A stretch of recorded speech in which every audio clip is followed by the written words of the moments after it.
বড়দিনের আগে যুক্তরাজ্যের বিভিন্ন এলাকায় প্রবল বাতাসে স্বাভাবিক চলাচল বাধাগ্রস্ত হচ্ছে। রবিবার হিথ্রো বিমানবন্দর থেকে বাতিল করা হয়েছে ১০০টিরও বেশি ফ্লাইট। যাত্রীদের ফ্লাইটের সর্বশেষ তথ্য জানতে সংশ্লিষ্ট এয়ারলাইন্সের সঙ্গে যোগাযোগ করতে বলা হয়। হিথ্রোর ফ্লাইট বাতিলের কারণে প্রায় ১৫,০০০ যাত্রীর ভ্রমণ পরিকল্পনা পরিবর্তন করতে হয়েছে। ব্রিটিশ এয়ারওয়েজের বাতিল হওয়া ফ্লাইটের সংখ্যা প্রায় ৮০।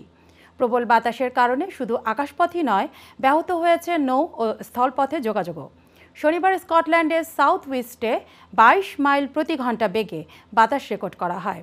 আয়ারল্যান্ড সাগর এবং স্কটল্যান্ডের উপকূলীয় এলাকায় ফেরি পরিষেবা বাতিল করা হয়েছে। কিছু স্থানে বড় যানবাহনের চলাচল নিষিদ্ধ করা হয়েছে। বিলম্ব ঘটছে রেল চলাচলেও।